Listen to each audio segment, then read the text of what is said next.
Welcome to the Rich Flow of Life podcast. Join Valerie Kanay, the award-winning authority author, as she takes you on a journey for your personal evolution. Valerie Kanay talks to enlightened featured guests who hold the keys to unlock your unique life situation. They each bring to the table their very powerful personal spin to inspire and empower you to learn to step up your game into the rich flow of life. Well, hello, I'm Valerie Kanay, and today our featured guest is Yoram Baltinester, who I'm so proud, pleased, and honored to have joining us. This is so exciting because it's all good. You see, Yoram has been working and training, and he's been studying entrepreneurship since the early 1989s. And he's just so fast, furious, and very focused approach has earned him, get this folks, the nickname, the Personal Development Samurai. Oh yes, he is a consultant, a professional speaker, and a well sought after trainee in workshops. And we're going to hear all about that. So it was through Yoram's numerous successes, and I might add too some failures, that he believes that all of life areas are connected and intertwined and cannot be separated. For he tells me, in order to be successful in business, in your relationships, your health, your wealth, and so forth, all areas of life, you must be making upward progress in all of them, not just some of them. Therefore, from his insights and lots of research, he has crafted a proven protocol, which is called Decisive Action, in order to help people to make quality, life-changing decisions. But you know, it's not all just work and no play for Yoram. He and his wife, Shifra, has spent 1 year traveling the world. And he did this by using this same Decisive Action Protocol principles that he teaches to the rest of us and many others. So on that note, welcome, Yoram, to our program. Thank you so much for having me. It's such a pleasure. All right. So glad to meet you, Yoram. And we are waiting to hear from you. You have so many great things. And just tell us a little bit about your background. I left that for you to tell us. Oh, well, I was born and raised in the state of Israel. And, I had a very interesting childhood.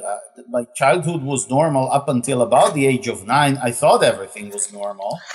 And then somebody saw me do something unexpected, asked my parents to assess me, and they decided to send me to university and learn computer science. And so there I was, dangling my feet from the chair in university, learning computer science, which the good news was I was good at it. The bad news was computer is not really my thing. No. So then I found what we call today personal development, and back then we called it all sorts of other things, and I don't even remember what it was, but it wasn't personal development. And I realized that was my thing to do, and I had to fight a good few years to get out of high tech and computer science and get myself into. But that was a good fight. That was a fight that got me into what I really need to do, what God put in my heart to do. Awesome. That is so spectacular. Now, like I said in the intro, you are called the Personal Development Samurai. Tell us about that. And we're going to get into the meat of your business. Well, that happened actually quite recently, where a good friend, a mentor of mine, her name is Marcia Weider, she looked at me working and she says, "Oh my God, you just use one blow to get to the heart of the matter, no matter what the matter is, and like a samurai, one blow." And you know what happened was I was looking at it and I said, okay, fine. But then something grabbed me about that. It sounds nice, that's true, but I wanted a little bit more. So I started to read, and I found that some of what the samurai culture has to do with clarity about who you are, in integrity about what you do, in the timeliness, in other words, not putting things off for later. And then I thought that is the pretty powerful combination, knowing who you are, doing what is in integrity with who you are, and doing it now. And that is why I adopted that samurai tag, and that's how I present and do things. Very cool. So timeliness is real fundamental key. So now the business name is Decisive Action Workshops.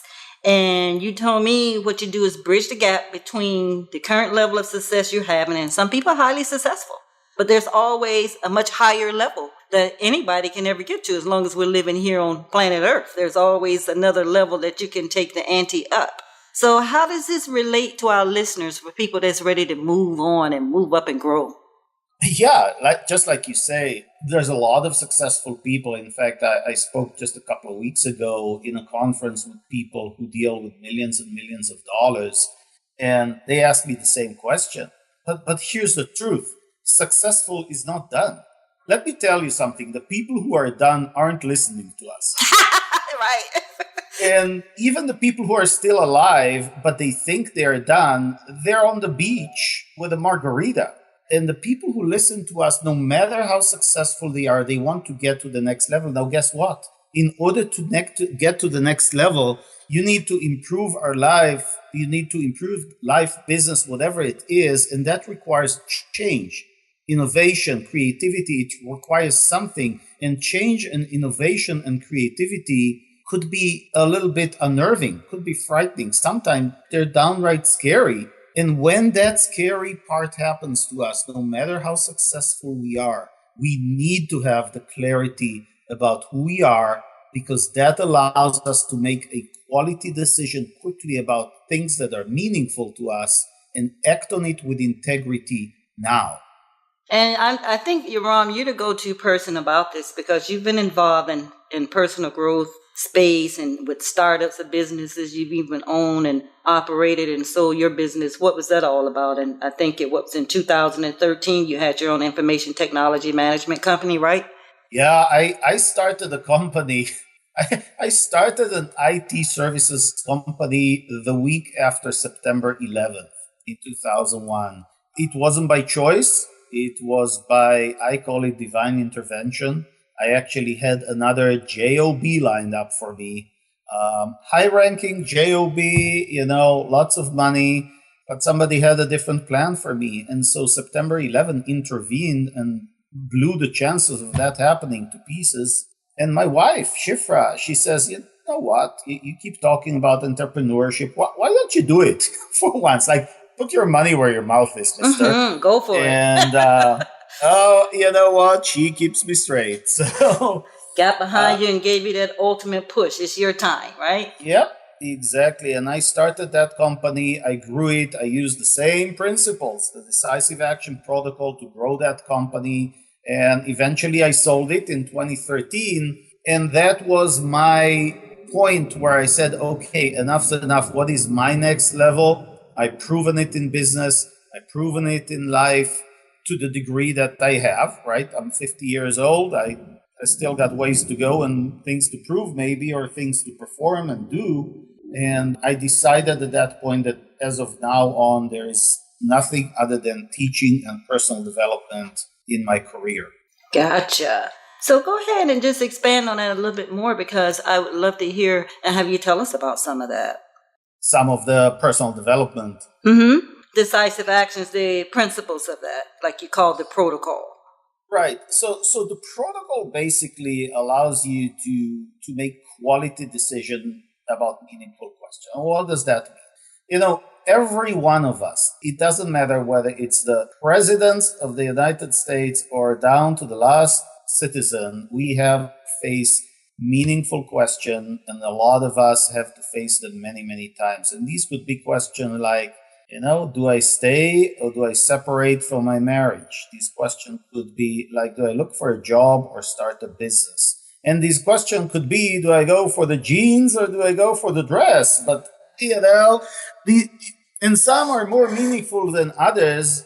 And I'm not actually have an opinion about which one of these questions is more meaningful than the other one. However, the problem with decisions is we always live in a little bit of a concern that we're going to make the wrong decision. Oh God, what if I make the wrong decision? And my view of it is that the quality of the decision does not lie in the result of the decisions you took. it lies in the way you take your decision. Because you know what? You can make a great decision and still have bad thing happen. And Valerie, you have seen, I'm sure, people make horrible decisions and it still worked out great.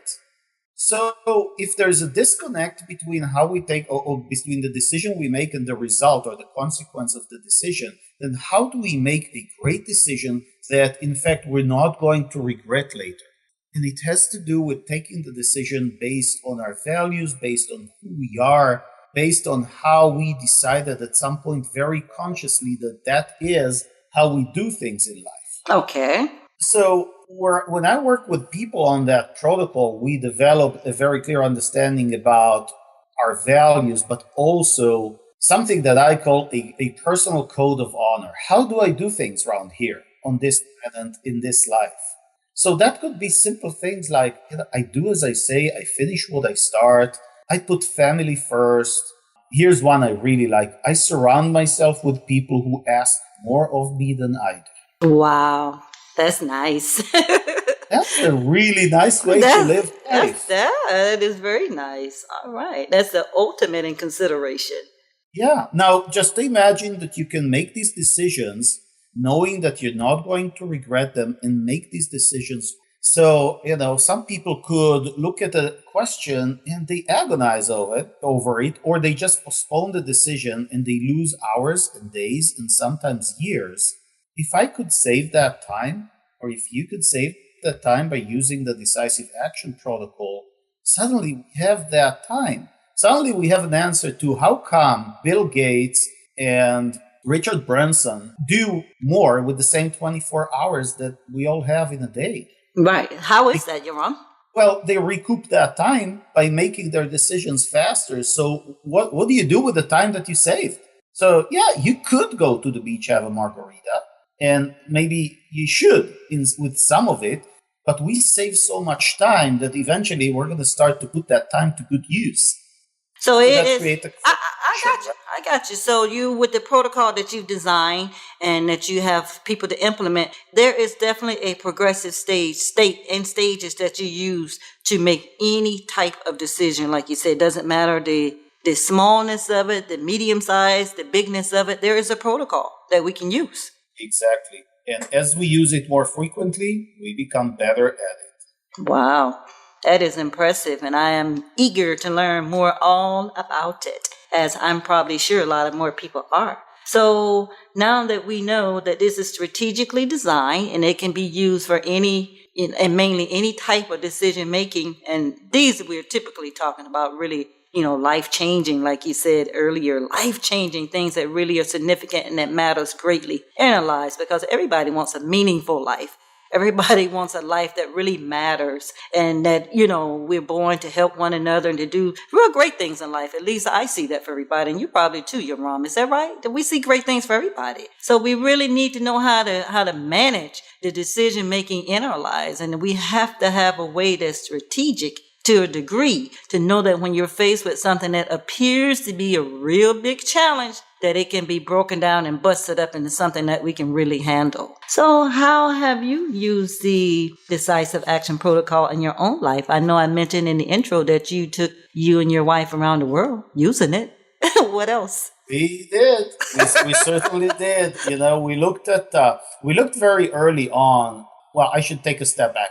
I met my wife when we were about 29 or 30 years old. And we took a look at forecasting what's going to happen next. We knew that wasn't a question in our lives. So what do we want to do? And we decided that since we both like to travel and see the world, there are some types of trips that you want to do before having children, and that you really cannot do the same trips after the children left home. Especially if you have multiple children. By the time the last leaves, the first one brings their grandchildren. So we decided to go and backpack around the world. And we went from Israel through America and New Zealand and Australia, landed in Asia.